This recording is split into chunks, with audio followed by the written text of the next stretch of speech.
Mi hijo de 5 años lleva 3 semanas hablando con alguien que no existe.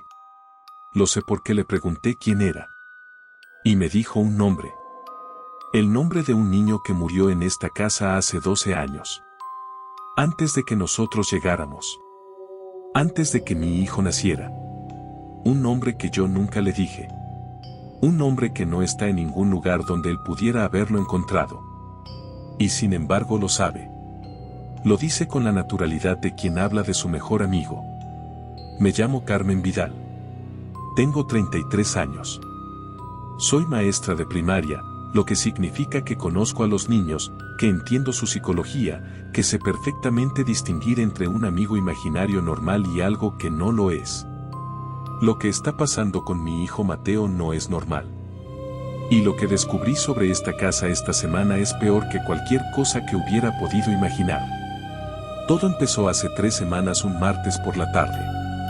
Yo estaba calificando exámenes en la sala cuando escuché a Mateo hablar en su cuarto. No era inusual. Mateo habla solo seguido, narra sus juegos, da voces a sus muñecos. Es un niño imaginativo y verbal, herencia directa de tener una maestra por mamá. Pero esta vez era diferente. No estaba narrando un juego.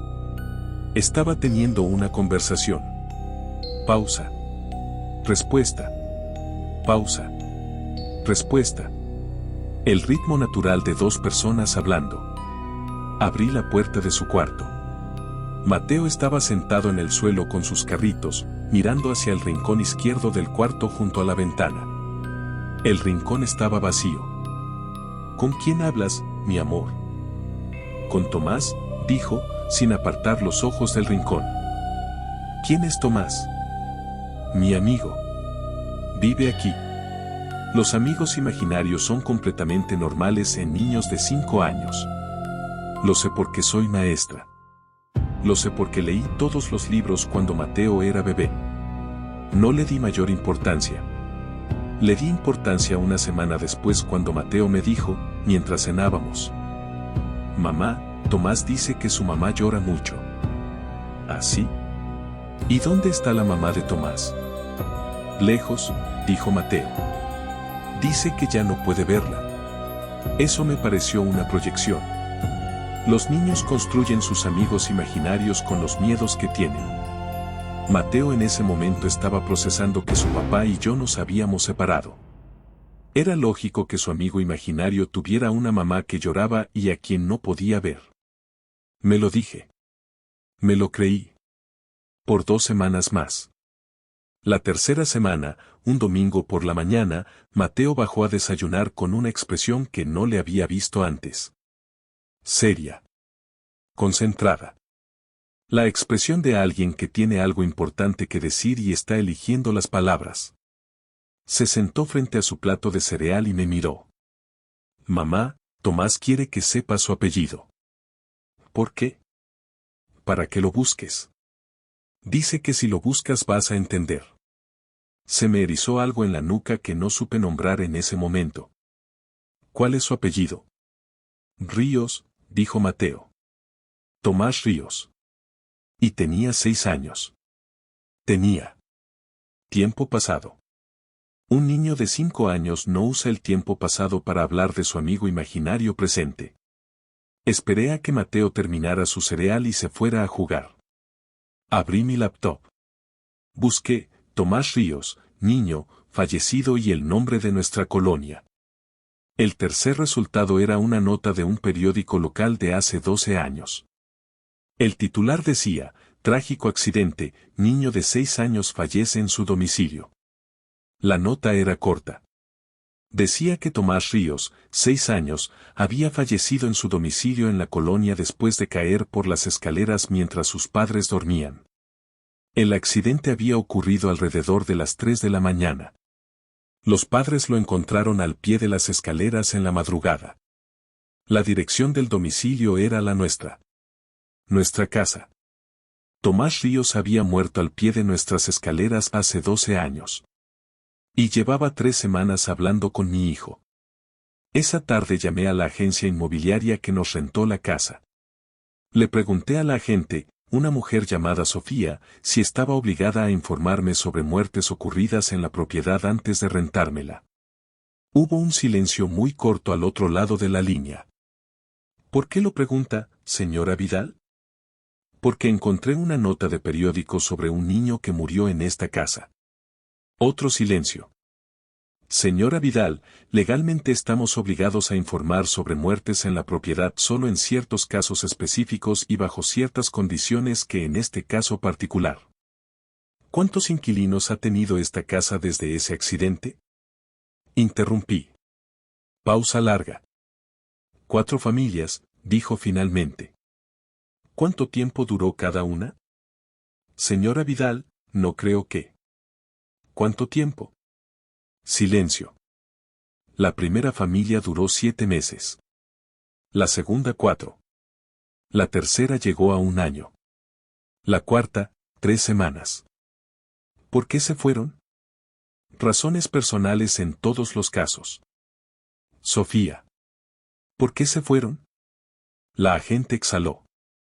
Todas las familias reportaron cosas similares. Sonidos en las escaleras de noche. La sensación de que había alguien en la casa. En 2 casos, niños pequeños que hablaban con alguien invisible. Cerré los ojos.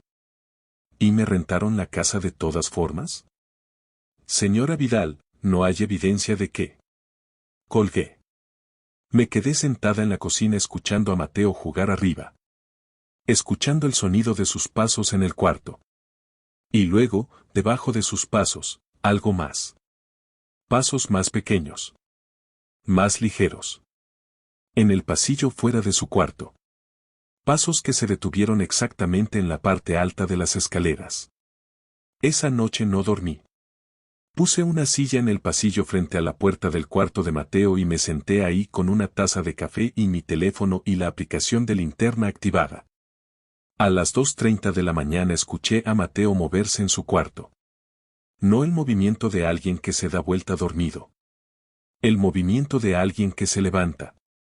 Abrí la puerta. Mateo estaba de pie en el centro de su cuarto, con los ojos abiertos pero con esa mirada sin foco de quien camina dormido. Miraba hacia el pasillo. Hacia las escaleras. Lo tomé de los hombros. Mateo. Mateo, despierta. Parpadeó. Me miró. Mamá, dijo con voz dormida. Tomás dice que bajes. Que te quiere mostrar algo. Se me heló la sangre. No vamos a bajar, dije. Vamos a dormir. Lo acosté. Me senté en el borde de su cama hasta que volvió a dormirse. Y desde el pasillo, desde la dirección de las escaleras, escuché algo que me costó un momento identificar. Un niño llorando. Suave. Lejano. El llanto de alguien muy pequeño que lleva mucho tiempo solo y que ya ni siquiera llora con fuerza porque aprendió que nadie va a venir. Al día siguiente busqué a la familia Ríos. No fue difícil. La nota del periódico mencionaba el nombre del padre, Rodrigo Ríos. Encontré un perfil de Facebook que no había sido actualizado en 10 años. La última publicación era una foto de un niño de ojos oscuros y sonrisa amplia con el texto, siempre en nuestros corazones. Tomás, 2006 a 2012. Le mandé un mensaje. No esperaba respuesta. Respondió 3 horas después. Era la madre, Lucía. Me dijo que Rodrigo había fallecido 4 años atrás y que ella seguía el perfil de Facebook porque era el único lugar donde quedaban las fotos de Tomás. Le expliqué quién era. Le dije que vivía en la casa donde Tomás había muerto. Le dije lo que Mateo llevaba 3 semanas haciendo. Hubo una pausa muy larga antes de que respondiera. Luego dijo, ¿puedo hablar con usted hoy? Nos vimos esa tarde en un café a 3 cuadras de la casa. Lucía Ríos era una mujer de unos 45 años con la mirada de quien ha cargado algo muy pesado durante mucho tiempo. Traía un sobre de Manila en la mano. Se sentó. Puso el sobre en la mesa entre las dos. Después del accidente, dijo, yo sabía que Tomás seguía en esa casa. Lo sentía. Pero Rodrigo no quería escucharlo. Dijo que era el duelo, que era normal, que necesitaba terapia. ¿Y usted creía que no era solo el duelo? Porque lo escuché, dijo. 2 veces, en la semana antes de que nos fuéramos de esa casa, escuché a Tomás en el pasillo de noche. Sus pasos. Su manera de caminar que era inconfundible porque arrastraba un poco el pie derecho desde que aprendió a caminar. Silencio. ¿Qué hay en el sobre? Pregunté. Lucía lo empujó hacia mí. Una carta. La escribí hace 10 años cuando nos fuimos de la casa. Por si algún día alguien que viviera ahí la necesitaba. Abrí el sobre. La carta decía: si estás leyendo esto es porque Tomás te encontró. O encontró a alguien en tu familia. No tengas miedo de él. Nunca fue un niño que diera miedo. Era curioso, travieso, lleno de vida. Lo que necesita es simple. Lo mismo que necesitaba en vida, que alguien lo escuche. Habla con él. O deja que el niño con quien habla le diga lo que necesita decir. Tomás no se va a ir hasta que pueda decir lo que no pudo decir la noche que murió. Nosotros nunca supimos qué era. Ojalá tú puedas descubrirlo. Esa noche, después de cenar, me senté con Mateo en su cuarto. Mi amor, ¿puedo hablar con Tomás? Mateo me miró con esa seriedad de 5 años que a veces es más profunda que la seriedad de los adultos. Está aquí, dijo, señalando el rincón junto a la ventana. Me giré hacia el rincón. Tomás, dije, sintiéndome simultáneamente ridícula y más seria que nunca en mi vida. Sé que estás aquí. Sé lo que pasó. Y quiero ayudarte si puedo. Mateo observó el rincón. Dice que gracias, dijo. ¿Qué necesita? Mateo escuchó. Frunció el ceño con esa concentración de quien está procesando algo difícil. Dice que la noche que se cayó, iba a decirle algo a su mamá. Algo importante. Y no pudo. ¿Qué quería decirle? Mateo escuchó de nuevo. Sus ojos se llenaron de lágrimas sin que yo entendiera por qué. Que no fue culpa de ella, dijo con voz pequeña. Que él sabe que ella cree que fue culpa suya por no escucharlo cuando él la llamó. Pero no fue culpa suya. Fue un accidente. Llamé a Lucía esa misma noche. Le conté lo que Mateo había dicho. Al otro lado de la línea, Lucía Ríos lloró durante 3 minutos sin poder hablar. Cuando pudo hablar dijo. Esa noche, antes de caerse, me llamó 2 veces desde su cuarto. Yo estaba muy cansada y no fui. Me dije que ya estaba dormido, que había sido el sueño. Llevo 12 años creyendo que si hubiera ido cuando me llamó, él seguiría vivo. Silencio. Lucía, dije. Tomás dice que no fue culpa tuya. Otro silencio largo. ¿De verdad lo dijo? Mi hijo de 5 años no sabe nada de ti ni de lo que pasó esa noche, dije. Y sin embargo eso fue exactamente lo que dijo. Eso fue hace 4 días. Desde entonces Mateo no ha vuelto a hablar con Tomás. El cuarto de mi hijo está en silencio de la manera normal en que está en silencio un cuarto donde solo vive un niño. No he vuelto a escuchar pasos en el pasillo de noche. No he vuelto a escuchar llanto desde las escaleras. La casa se siente diferente.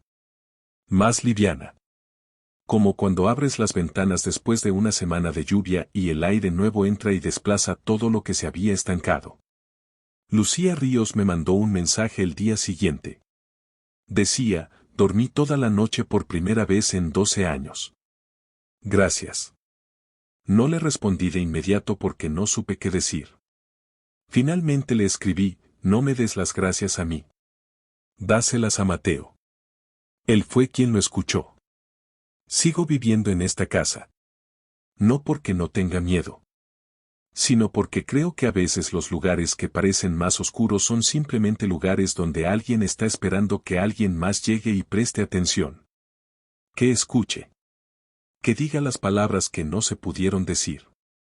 Esta mañana Mateo desayunó cereal mirando por la ventana con esa expresión tranquila de los niños que no cargan todavía con las complicaciones de ser adultos. Le pregunté si Tomás estaba. Me miró. No, dijo. Ya se fue. ¿A dónde? Se encogió de hombros con la indiferencia perfecta de 5 años. Con su mamá, dijo. Y siguió comiendo su cereal. Nos ayudaría mucho que le des like al video, y suscríbete y activa la campanita de notificaciones para que no te pierdas nuestras próximas historias. Adiós.